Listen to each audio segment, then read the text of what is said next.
your paper, but I can't do it. Find it either.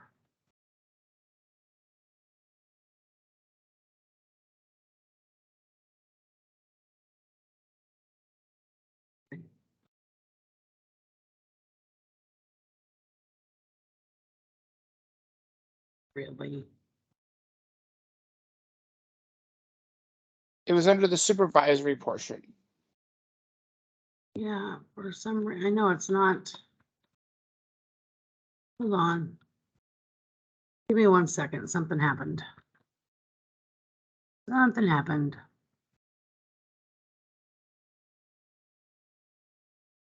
I'll just put to align with the training program.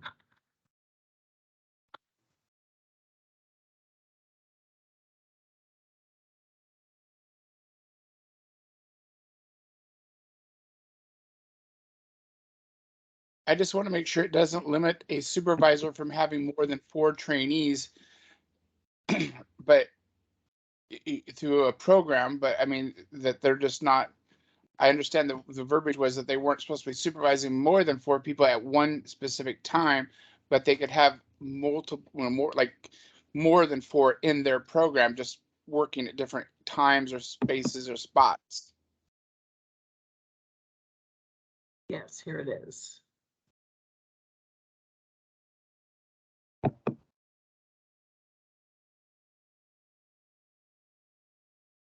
Okay, I see it there. Could you scroll back up to where it says where it said there would need to be 4? Right there.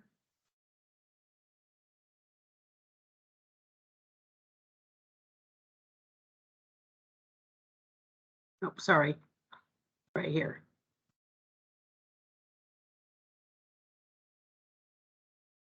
Okay. Right, And the other statement that you were just on doesn't conflict with this one where it says have 4 trainings. I just want to make sure it's open for Lacey's practice to have more than 4. I felt that it was kind of conflicting too, Seth. That's why I was saying something. This one seems correct, but the page we were on before just said can only have 4, and I think we expanded that. I agree.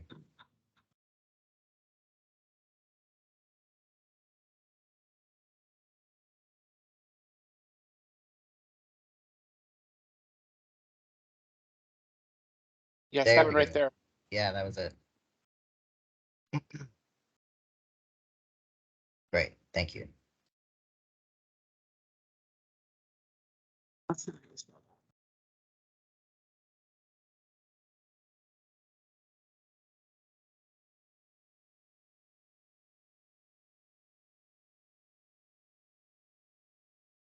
Okay, good catch.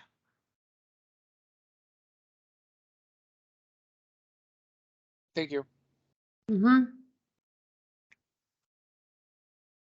Do you want to make a note here?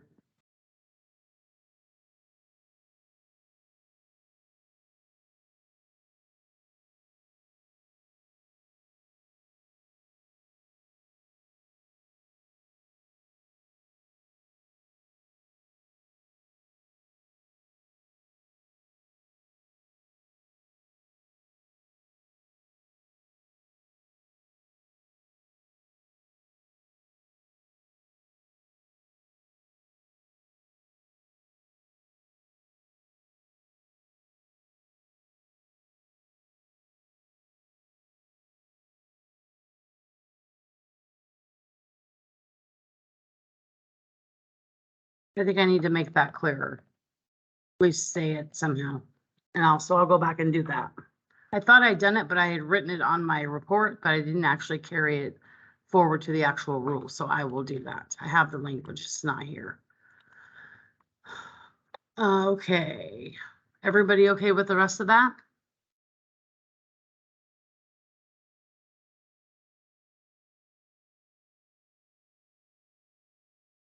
Okay, moving on. This is the electrology examination. Practical exam, the office recognizes and approves the January 1, 2023 practical examination objectives and scoring criteria as the approved practical exam.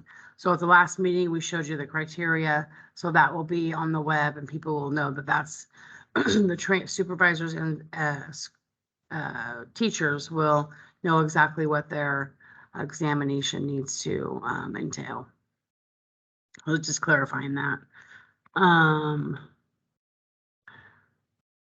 The organ laws and rules exam related to safety, infection control administered by the office. So there's that one. I added that one in.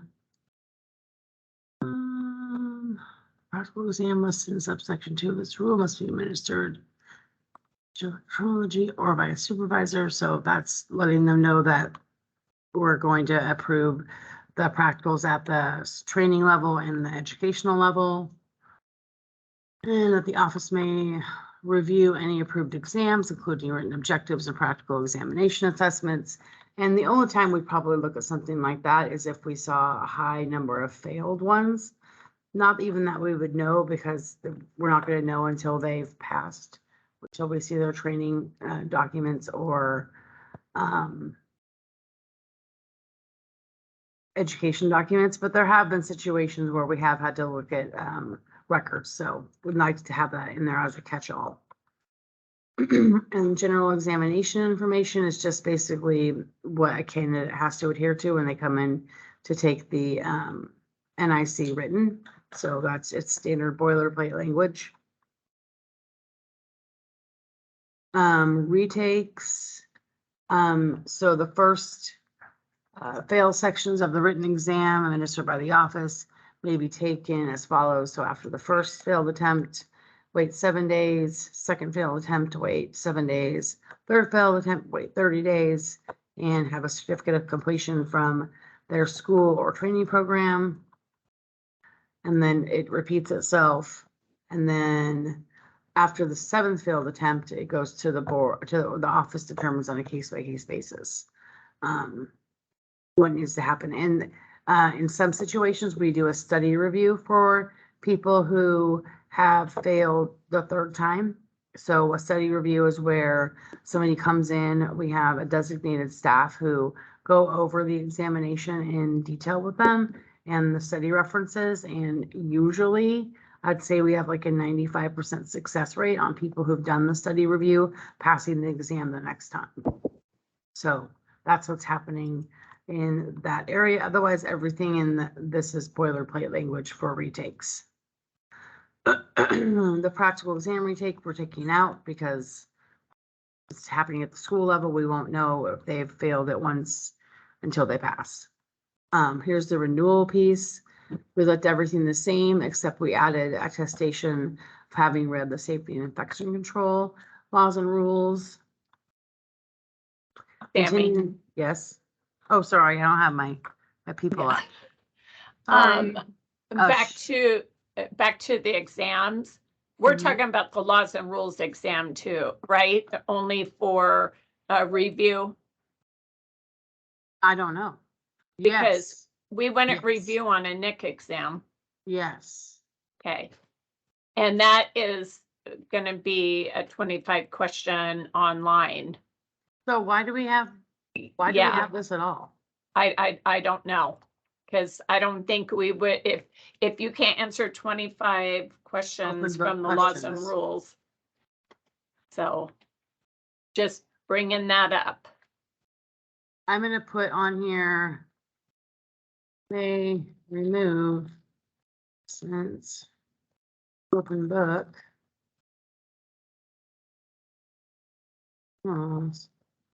And do we know what the requirements are for NIC? No.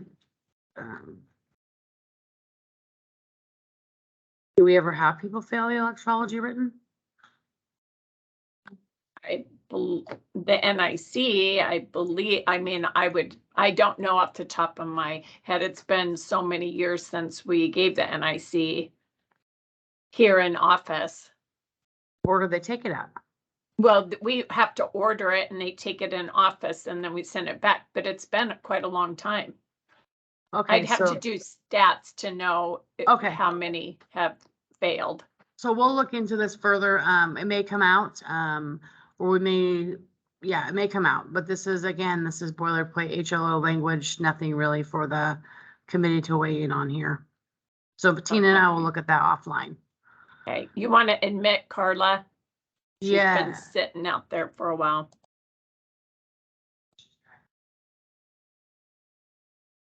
They're trying to, what do you mean?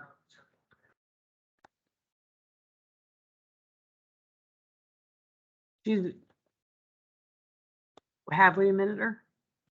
Did we admit her? We admitted her, she's just having trouble getting in. Probably because of her internet access. Okay. We're getting to order chips. Continuing education. I don't know if this is something you guys want to mess with. The last time we did rules, we worked on this a little bit. It's a minimum of 8 hours of satisfactory continuing education every year.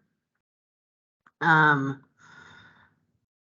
is some discussion, and we may bring this to the board, but is rather than looking at who's providing the education, actually looking at what education they're obtaining. And what we're planning on doing is referencing back what people learn under the education and training program. And then rather than trying to find out if the institution's accredited or all these jumbled things that nobody really knows about, and looking at just what they're actually learning instead of who's teaching it. That's something I haven't done here yet. It is a way that HLO is going, but it would not really change. We'd still have the 4 hours of self-study. We'd still have the 8 hours. It just would be a different mechanism of looking at what those CE hours are supposed to be about.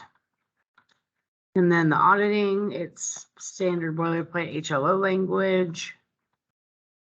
No need to change that. Here's standards and prohibitions. I don't know. The last time we met in 2021, Sheila had brought up active neuromodulators needed to be added, so I added that in. Do you remember that conversation, Sheila? So I went ahead and got that in there. I put all the changes that you guys had. There weren't very many. Oh, did I get that one? Yeah, I took out wearing jewelry under gloves. Took that out for you guys. Sheila?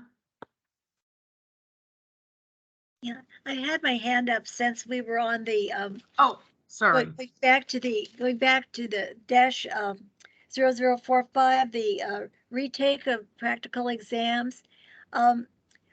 I hate to see this just taken out because I think even though we're not doing it as a state now, if we don't have something in there, I wonder what a trainer might think about a trainer, or if going through a school, if they could be allowed to retake an exam.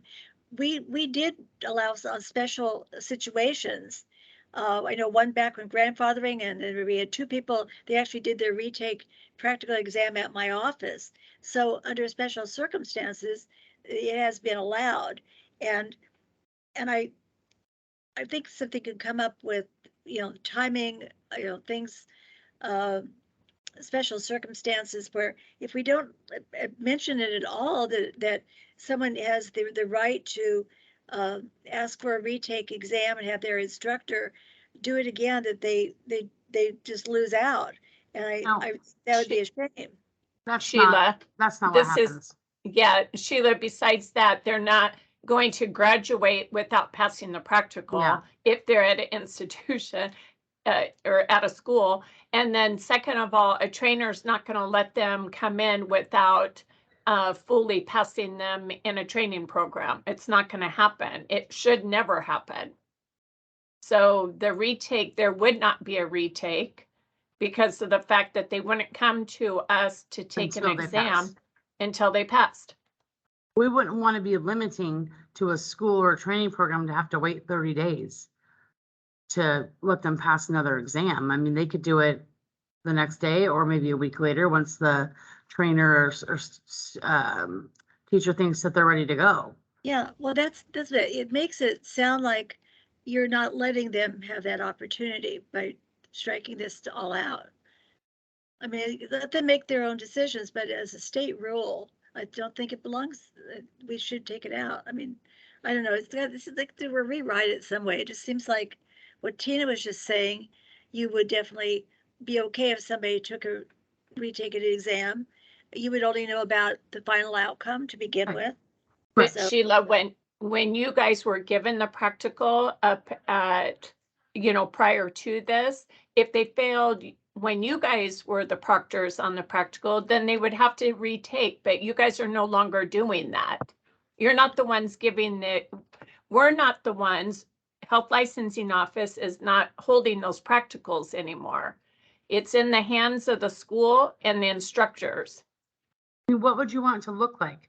Because if we went through the maybe rule, maybe what Tina just said should be written in there some way. Give me an example, because I'm having You nothing. just said that it's in the hands of the instructors if a retake exam is given. However you said it, Tina, it sounded good. No, what I'm saying is when you and Jamie were proctoring the practical exams, if they failed the exam during that, then they would have to apply to retake their practical. You guys are no longer, HLO is no longer providing those services of a practical exam. The practical is done within the school. And if the school will not let somebody graduate unless the practical has been passed. Same is going to go if they're under instruction of a supervisor. Supervisor is not going to pass them to come to HLO to take the laws and rules or the NIC exam unless they passed. So there's no longer practical requirements within HLO, it's within the school and the instructors. So we could say that in here, but there's just no more requirements. Does this get you, is this what you're talking about? I think what I'm hearing is that we're just clarifying that we aren't the actual deciding fact. Like I think there are still requirements for retake and regulations around that, but we're not the ones deciding that. It's now the schools versus this body. Does that make sense? Am I echoing you on? Yes, Yeah. correct. And I think Sheila's saying there should be some allowance to retake. I think y'all are actually on the same page. It's just who is the governing body making the rules around the retake. So I think there's just a little confusion, but y'all are saying the same thing. Yeah. So I could write the rule, a student or temporary trainee may retake a practical examination through an educational institutional training program. I like Is that. that the rule you're talking about? Is that what you think we should say? Yeah. I Yes. think Sheila's thinking that they don't have an opportunity, but there is every opportunity within a trainee program and within a school. We just don't have to have it in the rule anymore because that's not part of what HLO does. Well, I was thinking an instructor might see that and deny a retake. So I think you're clarifying it very They nicely. would not see it because it'll be gone. Yeah, it's going to be deleted. gone. Yeah. Will no longer exist, so there won't be there for them to see or not see. I can make the rule just a sentence if that's Yeah. what you want. I like that. If everybody else likes it, then go ahead and vote. I mean, it's easy enough to put in there. Doesn't really do anything. It doesn't say, it doesn't give us any regulatory authority over it. No, but if we give an instructor or if we give a school or a trainer some go ahead to allow that. It's in their curriculum though. It Right. is? I don't know. It would have to be. I mean, the curriculum, Strengthia, am I not right? In the curriculum, it's